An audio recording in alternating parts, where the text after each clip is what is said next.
Steve, first question to you. What do you see as the strengths of your English side? Yeah, I think we're pretty strong up front. I think it's well recognised with George and Tom Burgess in particular and James Graham. We're very familiar faces in the NRL.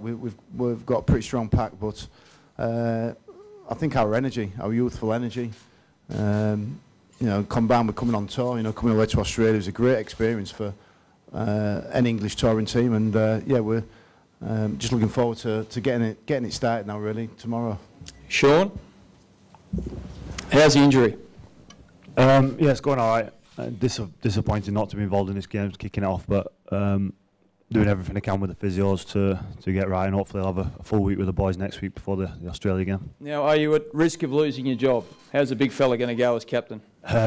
He'll do an awesome job. I know Jammer's name was probably up there as well as mine when I got the nod, but yeah, Jam will do what he does no matter whether he's captain or not. He brings that energy to the side and that enthusiasm which he does every week for his team over here as well. Yeah, Matty, the Samoan side are considered the underdogs of this tournament. Is that a positive? Oh, I think it's just a positive to be, Benny. You know, we don't mind whether we're underdogs or, you know, obviously we're not favourites, but, you know, we're in the contest. You know, we'll go out there and give it 100%. Dave, how do you and your boys in the middle plan to counter this informed English pack? Well, we intend to run the ball hard, obviously, and use our forwards that we have.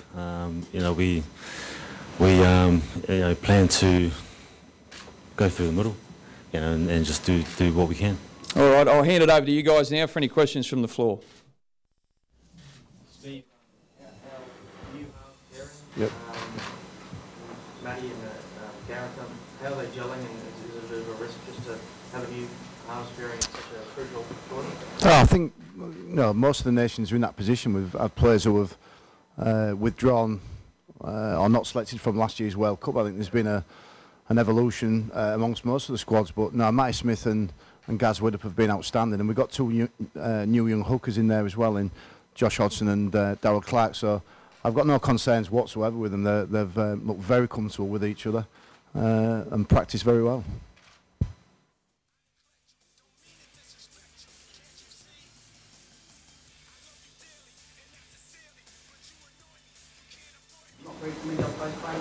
Yeah, we're very fortunate that obviously we've got a lot of players who are based in the NRL, so know a lot about the individuals that we're coming up against.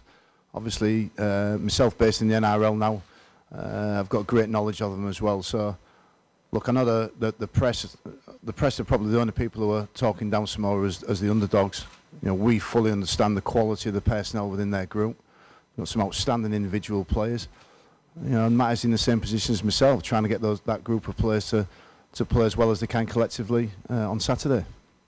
Has that NRL experience for yourself and the players changed the attitude and mindset at all the training? Has it had any impact on the culture? I think it's been a good mix for our group. I think having, you know, I think it's 6 of our group who play in the NRL is a healthy number. I don't think it's too many. And it's not for everybody to come and play in the NRL. I think that our Super League competition is an outstanding competition.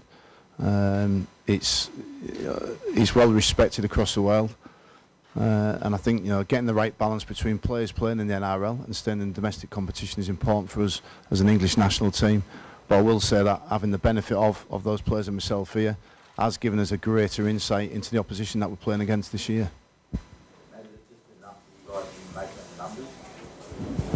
No, I don't think so, Denny. I think, you know, obviously we're pretty proud of our efforts over the last 12 months, but again, we're in the competition now and we want to compete. And, you know, as I spoke to you on Thursday and the rest of the press here, on Wednesday, sorry, you know, we've trained really well. We've trained with a lot of enthusiasm and passion, which you'd expect from a, you know, Pacific Nations team, and, you know, we need to take that into the game on Saturday night. What makes you confident you can? Because I've worked with most of these players before and I know they can all lift, particularly when they put on the Samoan jumper. Obviously, our team's got a good cross-section of guys that have been there and done it, and guys that are trying to, you know, some guys are even trying to get NRL contracts. So, it won't be through lack of effort on Saturday night, I can assure you of that. But, you know, you know, as I'm sure Steve is trying to do, as he spoke about hookers and halves, you know, you're just trying to work with combinations and get a bit of continuity going, and, you know, and I'm sure, you know, as the tournament goes on, every team will get a little bit better. Do you feel that you're starting on the back foot though, just after what happened with the players who were fined? No, not really. We've, again, you know, we haven't missed a training session because of that. You know, it seems to be just you guys that keep talking about it. Do you feel for Rainey though? I mean, the reports that Ian might be playing for his NRL future. I mean, you know, obviously he'll get a second chance with you after this game, but do you feel that he'll be playing for his NRL future in the Four Nations tournament? I can't comment on that. I feel for all the boys who got in trouble, but, you know, it's been done and dusted. It's been spoken about endlessly.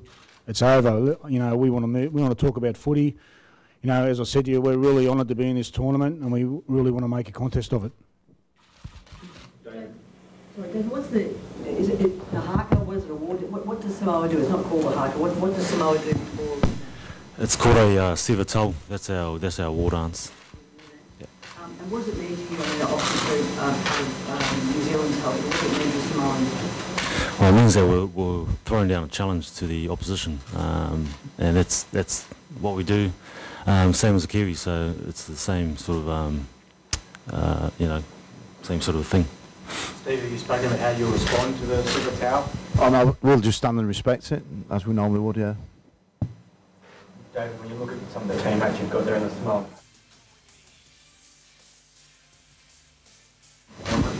you ready to give it to your position?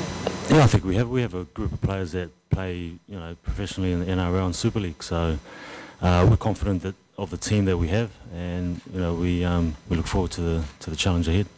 What has Frank Pritchard brought to the team? Obviously, he's had a fair bit of Kiwi test experience. A lot of jokes. Yeah, no, he's a great leader for us. He's a massive a bonus for the Samoan Rugby League team. So Frank's, you know, he's a big man, and his presence will be known in the field. What would it mean for Samoa to get a win over either of those three teams? Oh, I mean a lot. You know, it's Samoa are making history by playing in Four Nations against the three top countries in the world. So for us to be here is a honour as well as a challenge as well. So it means a lot. Steve, there's reports that the next sort of target by Rugby, you tend to sort of getting easier after Sam's made the switch. No, I think you know, George is fully focused on the competition. You know, I'm not sure what's in that or what's not in that, and so I've sort of read it this morning, not paid too much attention to it, so it's probably not something to deal with right now.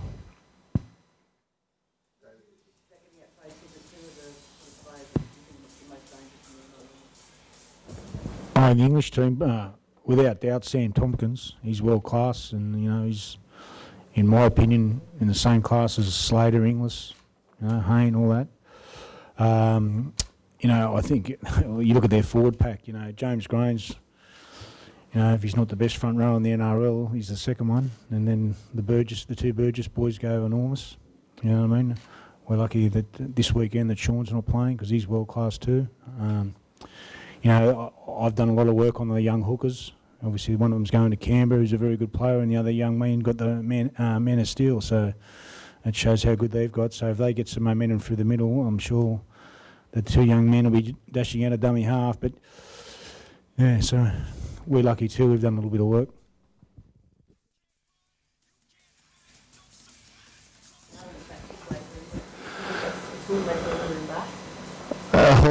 Hopefully we wished him all the best. He came and presented our shirts to our players yesterday, and yeah, gave a pretty emotional speech. And but we wish him all the best in his new venture and his new challenge, and we hope he goes there and, you know, really rips it up and does a great job, and then returns very quickly to Rugby League.